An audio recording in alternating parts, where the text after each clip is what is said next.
Come on, Nick, you gotta take this coyote down. Take this coyote down.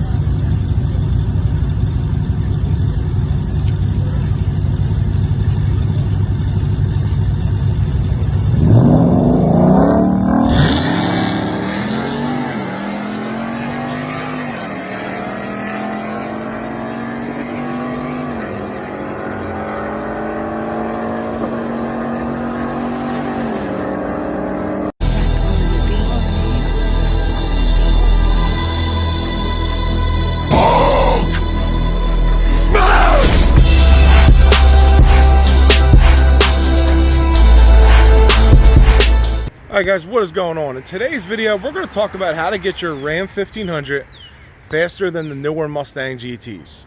Now, before we get started on the video, I want to give a shout out to pick up your incredible Hemi merchandise. We're going to get a cold start, and then we're going to get started.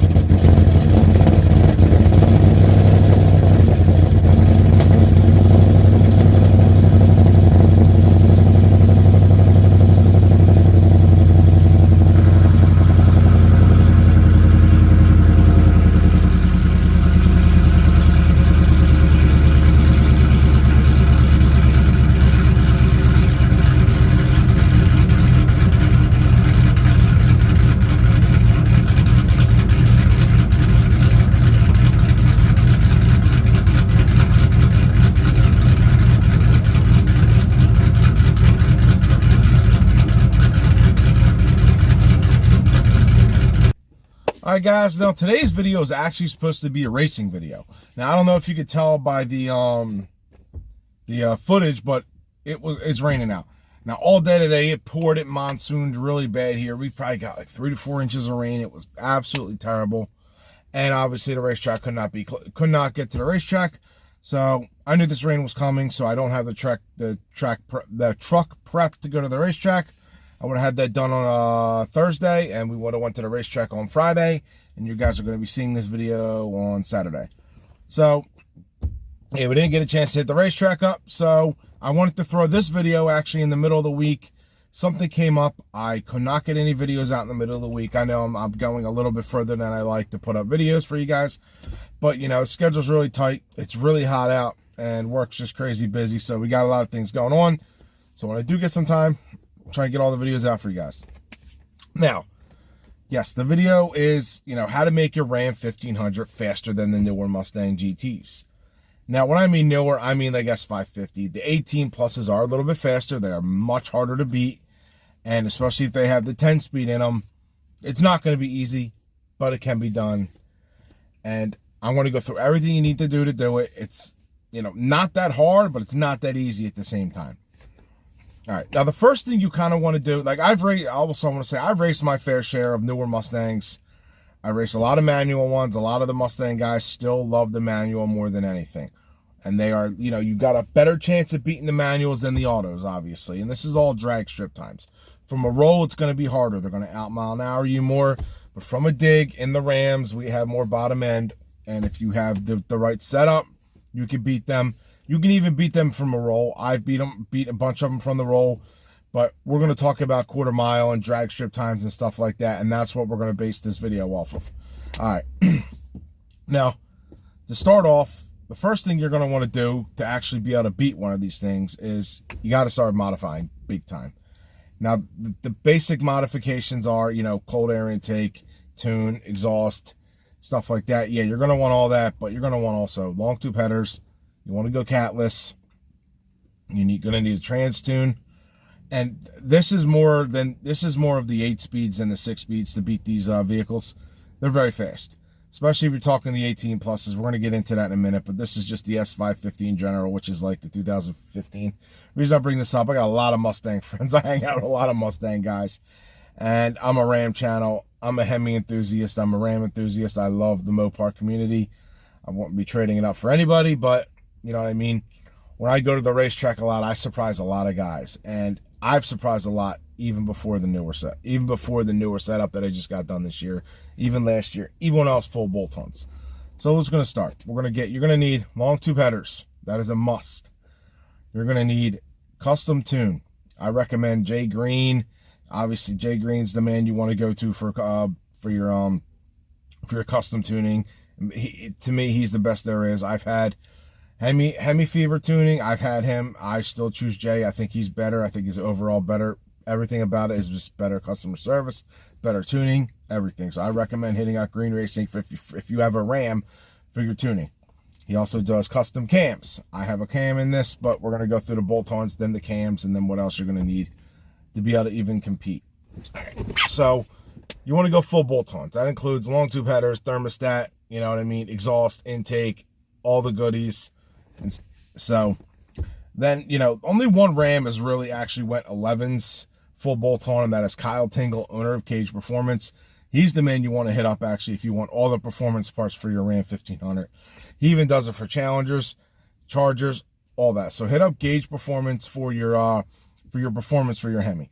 He's got headers, intake, tune, exhaust, everything you need.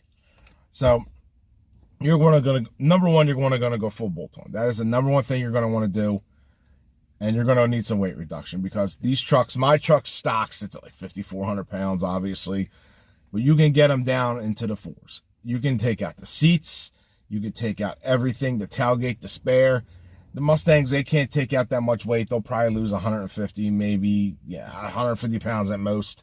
And maybe 200 with this is talking about their full wheel tire package, everything.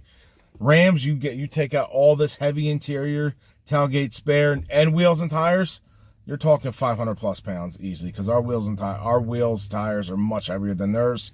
Our rear seat is much heavier than theirs. The passenger seat can go either way. If you have a leather one, it's even going to be more. The Ram center console. So, I mean, the center console, that comes out. I take that out. Now, if you have like a limited Ram, then it's going to be, they have the full center console. They don't come out. Like Laramie's, all the higher models, they don't come out. But the Expresses, they all come out. Take all that weight out. You need as much weight advantage as you can get to take these things on. Now, spare, tailgate, like 70, 80 pounds each thing. So there you're starting. You know, you're full bolt-ons, and you are doing some weight reductions. Now, what I did full bolt-ons and weight reduction, I did a 1287. But also, I'm 4 doors and 4-wheel drive. So I'm even heavier than almost everybody else is going to start off with. Now, if you have a 2-wheel drive, single cab, and I did 1287, my boy Kyle's went 1198. And a couple of other guys have gone some mid to low 12s, just bolt-ons and weight reduction. Now, you want to get into the really fastness, then you throw a cam in there. You're dropping 0.3 to 4 tenths with a cam. And then if you want to go even more, you put a stall converter. You're dropping at least 2 tenths with a stall. So now you're really getting in there. Now you're possibly easily running with them, with just them odds. Yes, you are going to spend some money.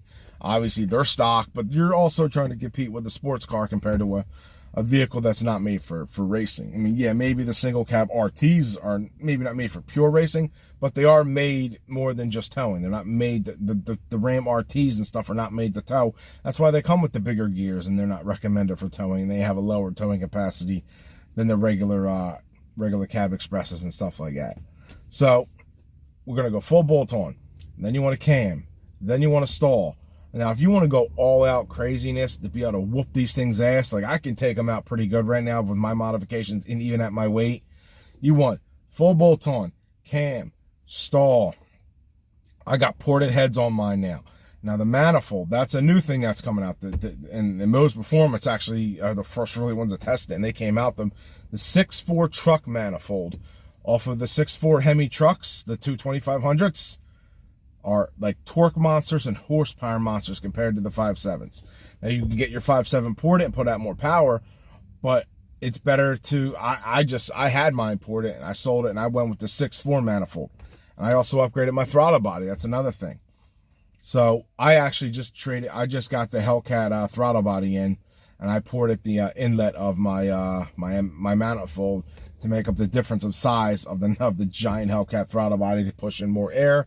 I got a custom track intake on this thing. I have it lowered 2 inches in the rear. I have QA1 single adjustable shocks, and I also run front skinnies, and I also run Hoosier slicks in the rear. Now, all that alone, right now in the heat in 2000 DA, I'm running 1220s all day long, even with some traction issues, maybe a 1230. But I'm running 1225, 1227, 1226 all day long, and it's 90 degrees out. So, you know, not many of the stock, like, what should I say, 18.0s have 111s. A couple of them have, but that's also in God weather. When I mean God weather, I mean negative 1000 DA, crazy good weather.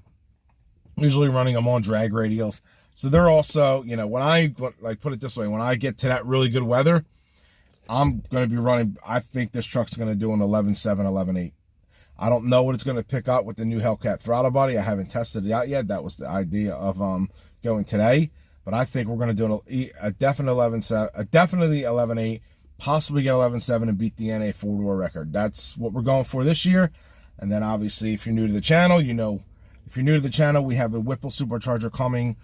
Should be here in a couple of weeks. I don't know, maybe a couple of weeks now. I don't know how long it's out, but we have a Whipple supercharger coming, and we're doing a full forged bottom end in this truck, throwing that on, and we're going to do some nasty, nasty times with that Whipple supercharger in this Ram, and a 4-door Ram too. So, yes, guys, that's what actually it takes to beat the Mustang GTs. Now, I've actually raced a bunch of modified ones too, and I could take them out. They do start catching you.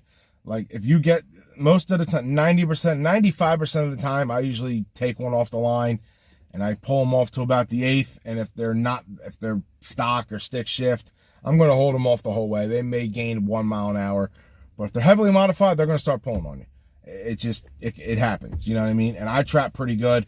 My highest trap speed is 111 in the heat.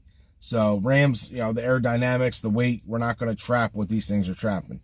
The 18.05, the 1810 speeds, they trap 118, 117. My buddy Stang Mode trapped 119 bone stock in his, and a couple other guys have too. We're not trapping that unless you really start to modify. And even if, like, you know, you do trap that, you're going to probably be boosted or spraying or something like that.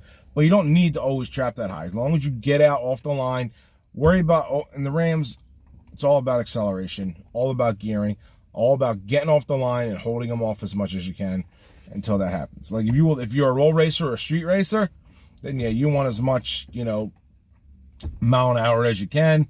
Gearing makes a difference. I actually still only have 321 gears. I very almost thought about putting in the 392s when I did the built rear, but I'm like, let me hold off. And I thought about doing it again too when I was going for the NA 4-door record. And, you know, then the deal with Whipple came through, so then I'm like, no, I'm going to keep the 321s. I have a 4,000 stall converter, so this thing's going to hit so hard off the line that 392s or even 355s are not going to be optimal. I will have the perfect optimal gear. I'm just hoping we don't break stuff. That's my only issue right now. It's just seeing how hard, when the Whipple comes, how hard we can get this thing off the line to go down the track. But yeah, guys, that's what it is. And you know, anything can happen when you're racing, man. I've raced 392s. I've beaten them. I've also lost to a couple. I don't know, actually, I haven't really lost to many 392s. Lost to more Hellcats, obviously, than anything, but that'll be changing very soon. Most 392s I can hold off. I haven't really raced many modified ones, you know, not many, just how it lines up at the track. I'll race anybody that comes. I like to do a video with you no matter what happens. So the goal, you know what I mean, is to just modify your Ram, do what you can do, and just try to take out some Mustang GTs, man.